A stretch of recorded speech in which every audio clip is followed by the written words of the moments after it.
When I pulled onto my property after 3 long weeks away, I expected silence. The kind of quiet that wraps around you like home. But instead, I heard engines. I smelled fresh asphalt, and when I looked over the hill, my stomach dropped. There were bulldozers, cranes, workers shouting directions, steel frames rising against the sky right on my land.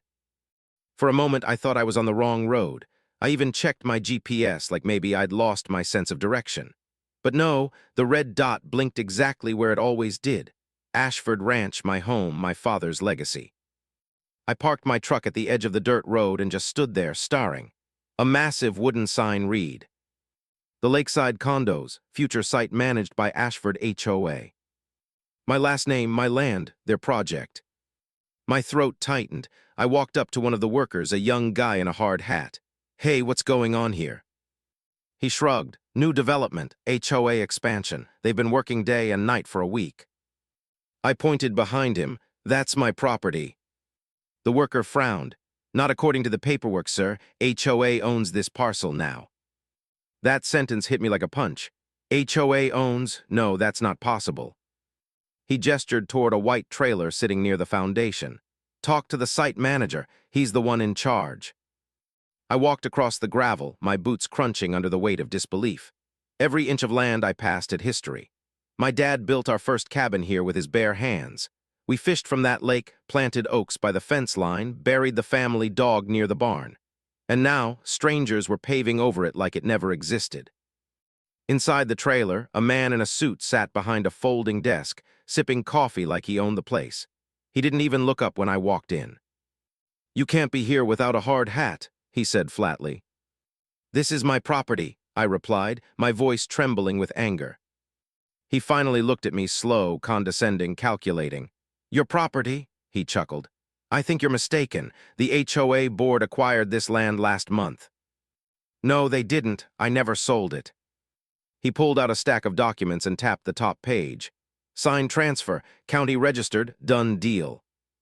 I stepped closer, eyes narrowing. The signature, my signature, stared back at me, except it wasn't mine.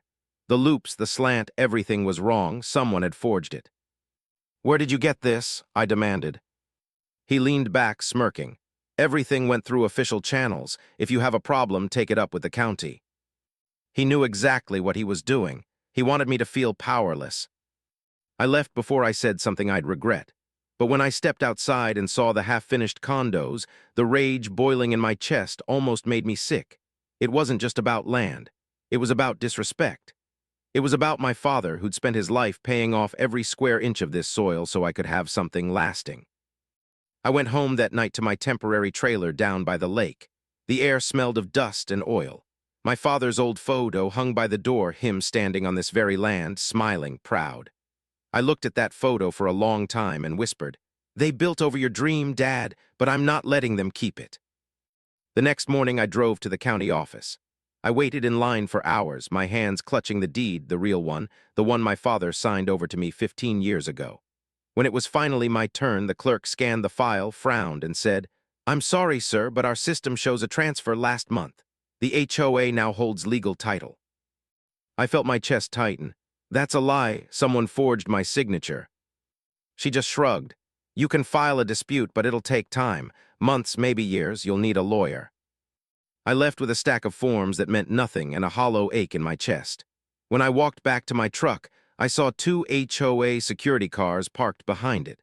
One of the guards stepped out and handed me a folded paper. It was a notice of trespassing on my own land. I laughed, the kind of laugh that isn't funny, just broken. "You people really don't know who you're messing with," I muttered under my breath.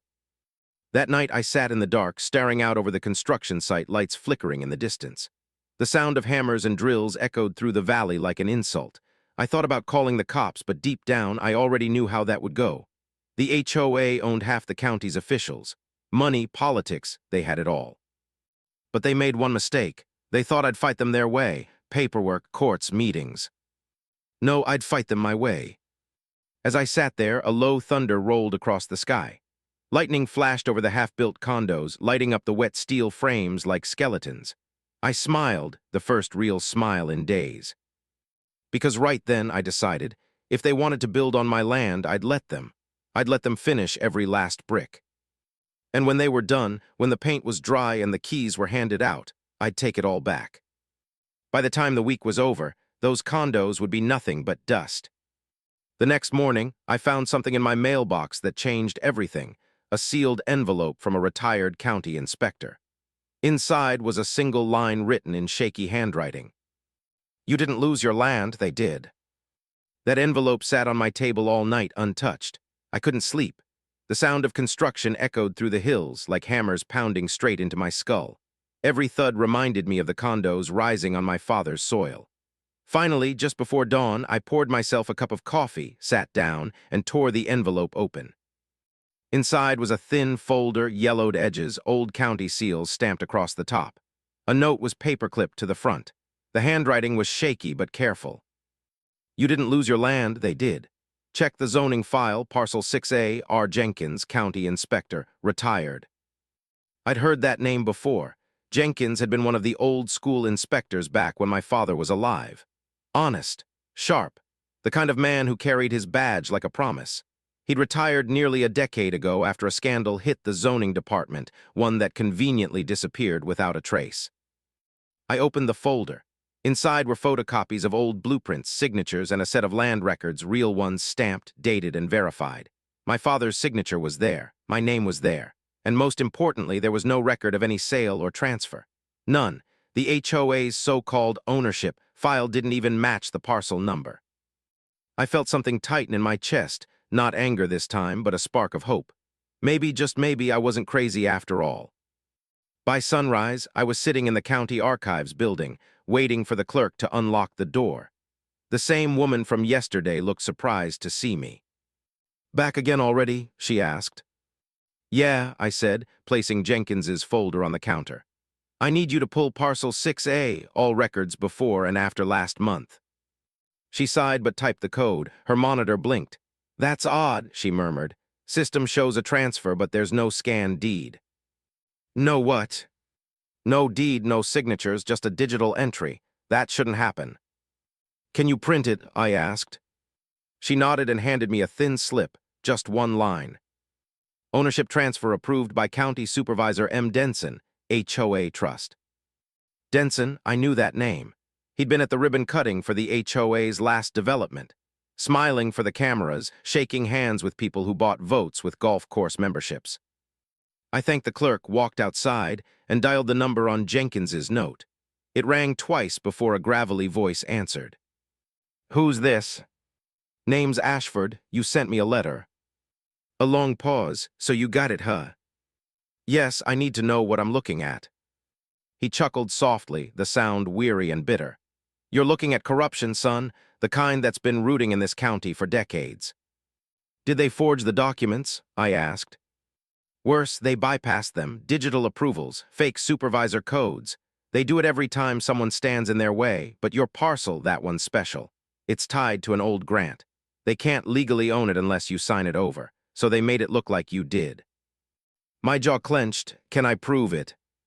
"You can," he said, "but not in court. They'll bury you in red tape until you're broke. You want your land back, you'll have to take it outside their game." "Meaning what?"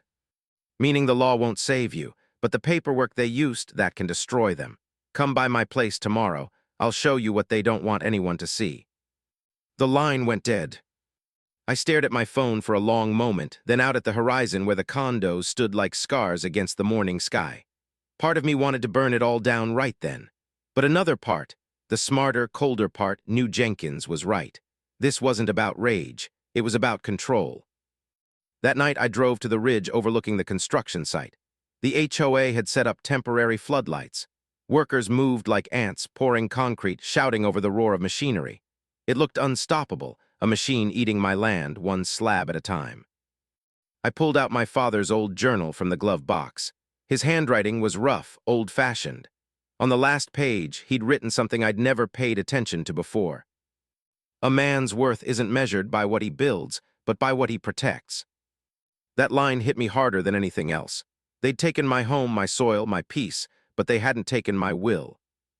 The next morning, I drove 40 miles out of town to an old farmhouse hidden behind rows of dead corn. Jenkins answered the door slowly, leaning on a cane. His eyes were cloudy but sharp. Didn't think anyone else remembered this place, he said. You said you could help me. He motioned me inside. The living room was filled with boxes, blueprints, and old county maps spread across the table. Everything they've done, he said, tapping a folder, leaves a trail. They used a zoning loophole, one that doesn't apply to legacy property. Legacy property? He nodded.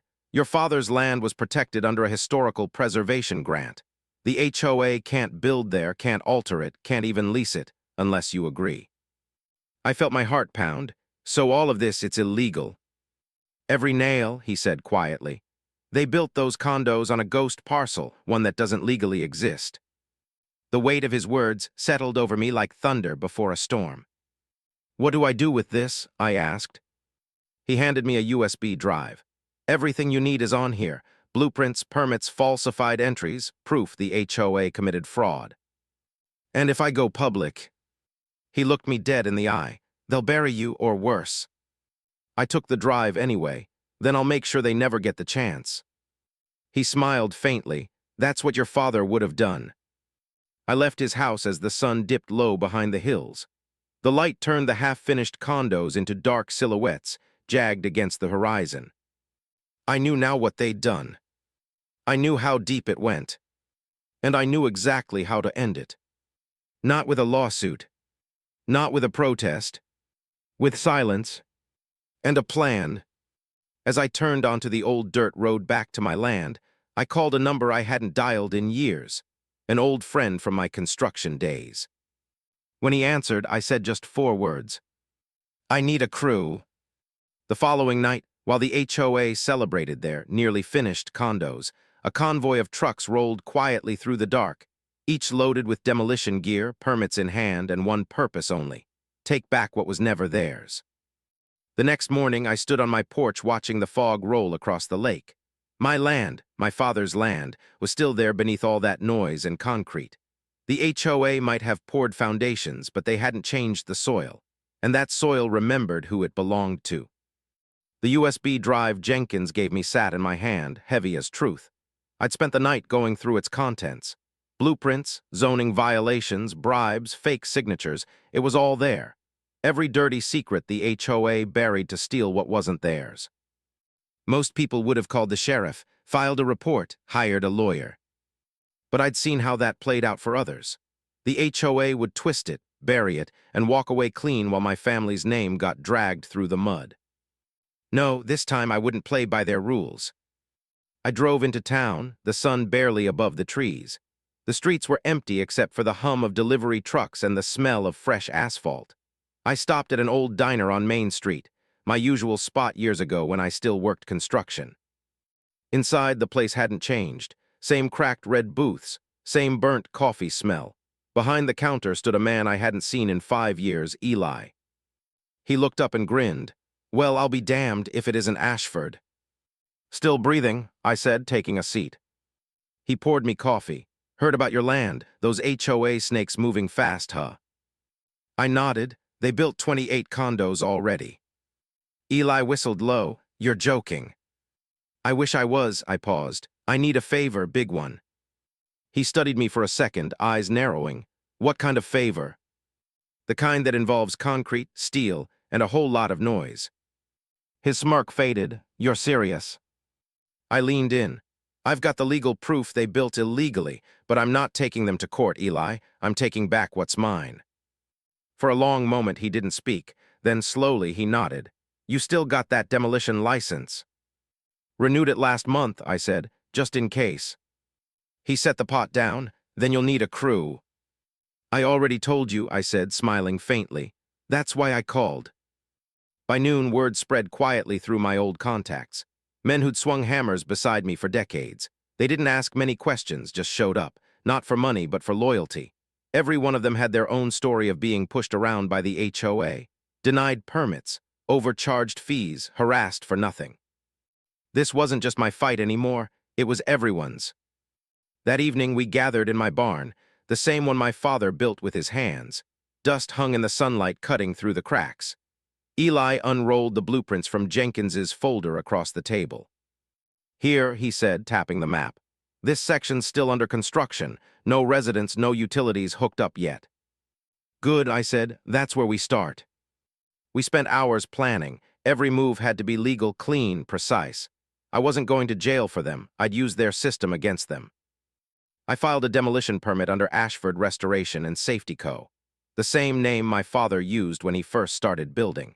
And because Jenkins had slipped me the real zoning files, I knew the truth. The HOA's permits were invalid, which meant mine were the only ones that counted. By the time we finished, the barn was silent except for the creak of old wood. I looked around the table, faces worn by time, loyalty carved into every line.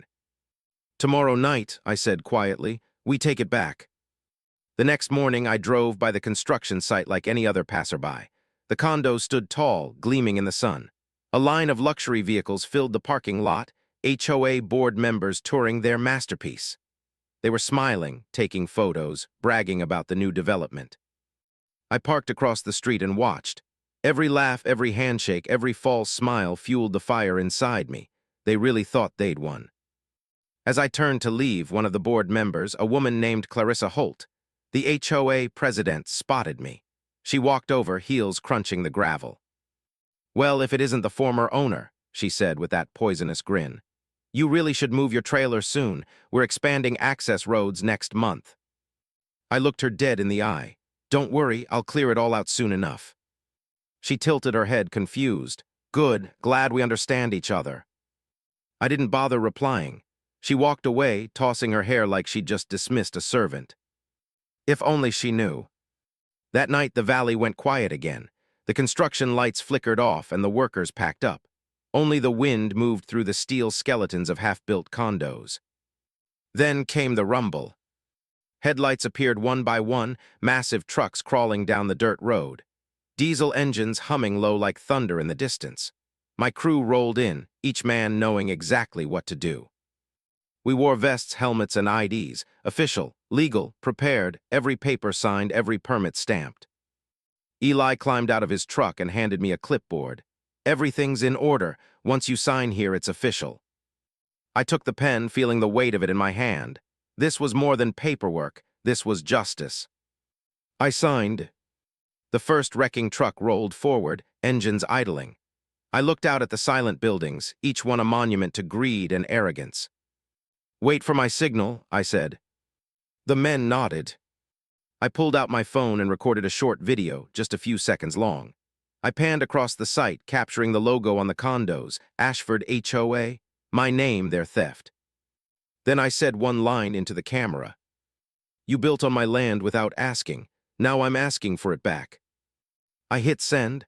The video went straight to my lawyer, my local paper, and the county office.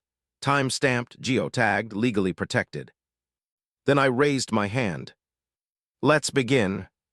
Engines roared to life. The ground trembled as the first truck moved into position. The sound of metal shifting echoed through the valley. As the night air filled with the scent of diesel and dust, I looked up at the half-built condos one last time and whispered, "Dad, this one's for you." The first wrecking ball swung just as HOA security pulled up, headlights blazing. Clarissa stepped out, screaming for them to stop. I turned toward her, calm as ever, and said the words that froze her in place. "I'm not destroying your property, Clarissa. I'm reclaiming mine." That night the sky hung heavy, swollen with clouds that promised rain but held back just enough to let tension breathe. My house sat silent, but inside my head, a storm brewed far worse than the one in the sky. I couldn't sleep. Every time I closed my eyes, I saw those condos, those symbols of arrogance, sitting like parasites on my land. My late father's voice echoed in my mind. "A man's land is his legacy, son. Let no one steal it." I turned on the lamp, poured a glass of whiskey, and opened the file on my desk one more time, the demolition permits. Legal, signed, stamped. The plan was airtight. At 3 a.m., headlights cut through my window. My demolition foreman, Hank, pulled up in his old F-250, stepping out with that calm but dangerous confidence only men in his line of work have. "You sure about this, boss?" he asked, standing by the porch. I looked him dead in the eye. "They took my land, Hank. Tomorrow we take it back." He nodded, no more questions asked. Hank was old school, a man who believed that paperwork and power should match muscle and justice. And by sunrise, both would. When dawn finally cracked the horizon, my crew was already lined up by the gate. Bulldozers, wrecking cranes, flatbeds, an entire army of steel waiting for my word. I walked up to the property line looking at those condos. They stood tall, shiny, and new, filled with early risers sipping coffee behind glass balconies. Some even waved, thinking we were there to do more construction. The irony made me smirk. Right at 7:00 a.m., I checked my watch, then the clipboard. Hank stood beside me waiting for the signal. "You got the paperwork?" he asked. I held up the thick file. "Every signature in place," he grinned. "Then it's showtime." The first roar of the bulldozer shook the ground like thunder. Workers across the street stopped what they were doing. Residents came out in robes, yelling and pointing. "Hey, what's going on?" one shouted from a balcony. Hank raised his bullhorn and barked, "Official demolition, clear the site immediately." The chaos began. HOA members rushed in their SUVs, faces pale with panic. One of them, Mark, their smug president, stumbled out of his car, waving papers in the air. "You can't do this." "This is private property," he screamed. I turned to him slowly, calm as ever. "Mark, this," I said, pointing to the condos, "is built on my land, and I've got the county's order to restore it to pre-development condition." I held up my permits, the same ones they had ignored months ago. He snatched at them, but I pulled back, smirking. Too late for that now. The first wall came down with a sound that silenced everything else. The boom echoed across the neighborhood, a sound of vengeance, justice, and raw power. Dust clouds filled the air, and the HOA members stood frozen as the condos they had bragged about crumbled one by one. The look on their faces, disbelief mixed with helpless rage, was pure poetry. Mark lunged toward me, screaming, "You'll pay for this, I'll sue you for every penny." His voice cracked halfway through. I stepped closer, close enough that he could see the calm in my eyes. "No, Mark, you'll pay me for trespassing, for illegal construction, for every sleepless night you caused." Just then, a police cruiser pulled up, sirens flashing. Two officers stepped out, hands on their belts, scanning the scene. One of them, Officer Ramirez, recognized me. "Morning, sir," he said, nodding politely. "Everything okay here?" Mark's jaw dropped. "You know him?" Ramirez glanced at the demolition site, then back at me. "Oh yeah, Mr. Miller's family has owned this land for generations. He's within his rights. All the paperwork checks out." Mark's expression melted from fury to panic. "You can't be serious. You're just going to let him destroy this." Ramirez adjusted his sunglasses. "Actually, that's exactly what's happening." By mid-morning, half the condos were rubble. The HOA board members stood huddled, some making desperate phone calls, others just staring at the destruction. One woman sobbed quietly, whispering, "He really did it." I stood with my arms crossed, watching it all come down. Every brick that fell carried a piece of the anger that had built up inside me for months. And then, as if the universe was applauding, thunder rolled across the sky and rain began to pour. Hard. The dust turned to mud, the steel machines to silhouettes against the storm. It was cinematic, the rain washing away the sins of greed, leaving only wreckage behind. I could almost feel my father's hand on my shoulder, proud. By the time the last structure fell, the site looked like a war zone. Water pooled where luxury driveways once gleamed. Hank shut down the last machine and walked up beside me. "All done, boss, clean and level." I nodded, my clothes soaked, but my heart calm for the first time in months. Mark slumped against his car, defeated. His voice came out weak. You ruined everything." I looked down at him, rain dripping from my hat brim. "No, Mark, you did when you built on land that wasn't yours." The crew packed up, engines humming as they rolled out one by one, leaving behind nothing but mud, rain, and justice served cold. I stood there alone for a moment, letting the rain fall on my face. The condos were gone. The noise, the lies, the arrogance gone, but this wasn't the end. Not yet. Because even as I watched, a black SUV rolled up slowly, its tinted windows lowering to reveal a man in a gray suit. He stepped out, polished shoes splashing into the mud. "Mr. Miller," he said, voice calm, "I represent the HOA's legal counsel. I think we need to talk." I smiled faintly. I was hoping you'd say that.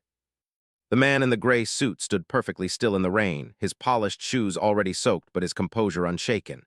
He had the kind of presence that made you instantly wary, calm, sharp, and dangerous. He extended his hand. "Name's Richard Lawson, legal counsel for the Willow Creek HOA." His tone was polite, but there was venom behind it. I didn't shake his hand. Instead, I crossed my arms and said, "You're late. The condos are already gone." He smirked slightly. "Oh, I noticed." His eyes drifted to the mountain of debris that used to be their pride and joy. "Quite an aggressive move, Mr. Miller. I imagine it felt satisfying." I looked at the ruins, rain dripping from my hat brim. You have no idea. He nodded slowly, pretending to sympathize. I understand your frustration, but unfortunately for you, that satisfaction might be short-lived. He reached into his briefcase and pulled out a thick folder. The HOA plans to file a lawsuit for property damage, emotional distress, and unlawful demolition. Hank, standing beside me, let out a laugh. Unlawful? Buddy, you're standing on his land. You're lucky he didn't bulldoze your cars, too. Lawson ignored him, adjusting his glasses. Maybe, but this isn't about who's right, Mr. Miller. It's about who can afford to stay in the fight. His words hit like quiet gunfire. That's when I realized what kind of man I was dealing with, the kind who doesn't fight with fists or bulldozers, but with endless paperwork and expensive hours. I stepped closer, meeting his gaze. You think I didn't prepare for that? I've got proof, deeds, surveyor reports, county permits. Every inch of this land is mine. He smiled faintly, almost amused. Oh, I'm sure you do, but courtrooms have a funny way of blurring lines when money starts talking. Then he leaned in, voice dropping low. You've humiliated some very powerful people, Mr. Miller. They won't just let that slide. The rain picked up, pelting against metal and mud. I could feel the storm's pulse matching my heartbeat. Then they'll learn, I said evenly, that I don't slide either. Lawson's smirk widened. We'll see. He turned back toward his SUV, but before getting in, he added, expect a summons by the end of the week. Enjoy your victory while it lasts. The SUV rolled away, leaving tire tracks carved into the wet earth. I watched until it disappeared, my jaw clenched. Hank muttered, What now, boss? I took a deep breath, staring at the wreckage. Now we dig in, they want a war. I'll give them one they'll never forget. That evening I drove to my lawyer's office, my old friend Claire Donovan. She handled my father's estate and knew more about land law than anyone else in the county. When I told her what happened, she leaned back in her chair and whistled. You didn't just step on their toes, Sam. You stomped on their entire empire. Good, I said flatly. They need to learn boundaries. She studied me for a moment, then nodded. All right, let's play this smart. You've got the upper hand legally, but they'll try to bury you in motions and countersuits. They'll drag this out, hoping you'll run out of steam or money. I won't. She smiled. Didn't think you would. She pulled out a yellow pad and began jotting notes. Here, what we'll do. We'll counterclaim trespassing, illegal development, and property theft. You'll also request compensation for damages and restoration costs. If the court sees this right, they could end up paying you millions. That got a small smile out of me. I liked the sound of that. By the next morning, the story had already hit local news. HOA condos demolished in land dispute, legal battle erupts. Reporters gathered near the fence line, cameras flashing, microphones ready. I gave no interviews. I didn't need to. The footage of those condos falling was already circulating online, shared thousands of times. The internet had taken my side instantly, the underdog standing against greed. But the HOA wasn't staying quiet either. They released statements calling me unstable, vindictive, and even dangerous. They claimed I'd acted without warning, destroying community property. It was all lies, but perception is a powerful weapon, and they were swinging it hard. By Friday, just as Lawson promised, I received the summons. Claire filed our countersuit within hours. The stage was set. That night, I stood at the edge of the demolition site again. The moonlight glistened off puddles where the condos once stood. The smell of wet earth filled the air. I thought about my father again, how he built this land with his bare hands, how proud he was of every fence post, every stone. I whispered into the wind, Don't worry, Dad, they won't win. Just then, headlights flashed behind me. I turned to see Hank's truck rolling in. He got out holding a folded newspaper. You made the front page, he said, handing it over. The headline read, David versus Goliath, landowner takes on HOA empire. I chuckled quietly. Guess that makes me David. Hank smirked. Yeah, but this time David brought bulldozers. We both laughed, but under the humor was fire. Because this wasn't over, not by a long shot. The HOA thought they could intimidate me with lawyers and threats. But what they didn't understand was that I had something they'd never have, heart.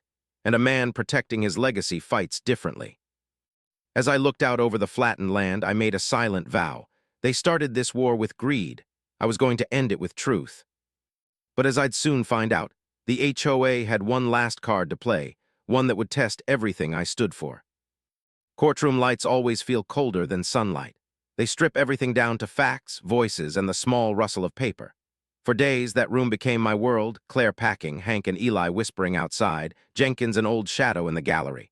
The HOA brought big teams, expensive attorneys, consultants, a PR crew that churned out carefully worded statements. They wanted the courtroom to become a stage where money looked like truth. But we had something sharper, proof. The USB Jenkins gave me had been the key. Buried inside were scanned permits, email trails, old grant certificates stamped with county seals, and a clear chain of entries showing how County Supervisor M. Denson had authorized a transfer that never went through the proper channels. There were bank transactions, small, perfectly legal in appearance, that traced back to shell accounts the HOA used to grease the system. It wasn't pretty, but it was our rope. The HOA's lawyers tried everything to discredit the files. Digital evidence can be manipulated, they said. Chain of custody, they demanded. How do we know these weren't planted? Their questions felt designed to confuse jurors and tire judges. Claire expected it and countered calmly. She called Jenkins to the stand. The old inspector shuffled up, cane tapping on tile. He might have looked frail, but when he spoke, sincerity cut through the scripted blur the HOA threw at us. He described the zoning grant in a voice that trembled but held steady, recalled the code sections, the old ledger entries, and the way Denson's approval didn't match any legal procedure he'd ever seen. He told a story about a meeting years ago, the subtle way favors were traded, the paperwork adjusted to make things easier for certain developers. Every detail he gave made the HOA lawyers' arguments sound thin. Then Claire played the video I'd recorded the night we rolled in, the time-stamped clip of me declaring, "You built on my land without asking. Now I'm asking for it back." It was small, simple, and devastatingly honest. The judge watched it, then watched me. There was no performance there, just a man and the truth. But the HOA didn't quit. They produced an expert witness, someone with a tidy degree who spoke in confident jargon about standard procedural deviations and ambiguities. He tried to make the jury doubt the solidity of our evidence. He tried to make the county's records look like an unfortunate clerical murk. It could have worked. Jurors are human. Doubt is a weapon. That's when Claire did something I didn't expect. She called Denson himself. The room swallowed its breath. The county supervisor, smug, polished, used to controlling outcomes, took the stand looking like a man who'd been asked to remove his own crown. Claire didn't waste time with niceties. She walked him through the timeline, the digital approvals, the ghost entries. She showed emails. She asked for clarification. At first, his answers were careful, railroaded, rehearsed. And then, after the prosecutor pressed harder, something cracked.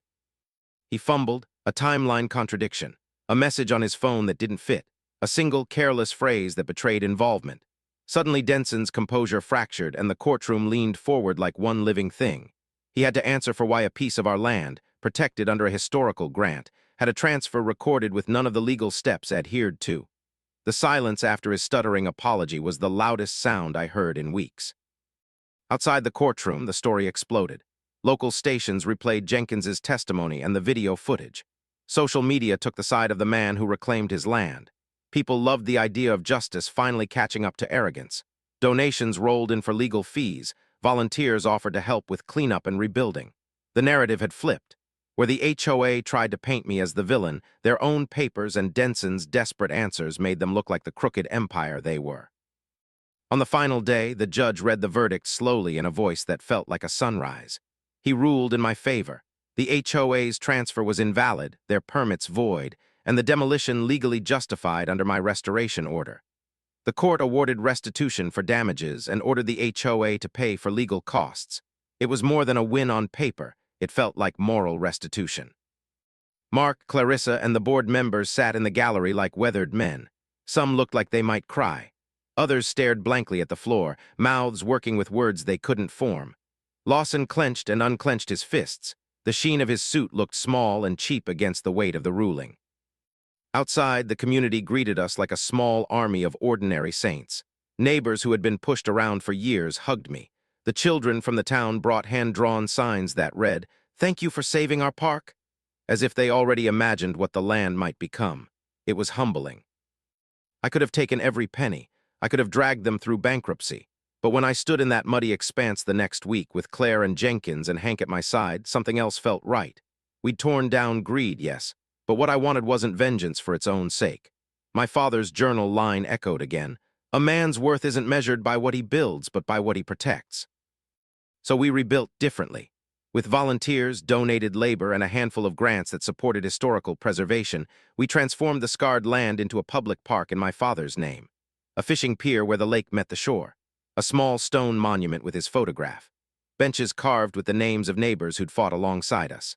The opening day was small but fierce. Children running, old men nodding, a ribbon cut with hands that once held hammers and now held each other. The HOA's empire didn't vanish overnight. There were still smears, angry letters, and a bitter handful of members who refused to look anyone in the eye. But their project, the condos on stolen soil, left a memory easily readable by anyone who looked. Greed had come and failed. That night, as I walked the park paths and watched a child cast a line into the lake, I felt a calm I hadn't known in months. The land was mine again, not because a court said so, but because people remembered what it meant. A legacy restored. A lesson carved into mud and memory.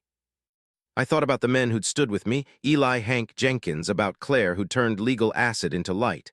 I thought about my father's photograph, smiling down from the barn wall. I whispered, "We did it." The final satisfaction wasn't the rubble or the courtroom win.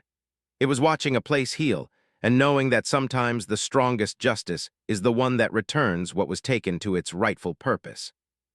And somewhere, far from the slick suits and tidy threats, a lesson had been written on the county records that couldn't be erased. You don't build on other people's lives without consequence.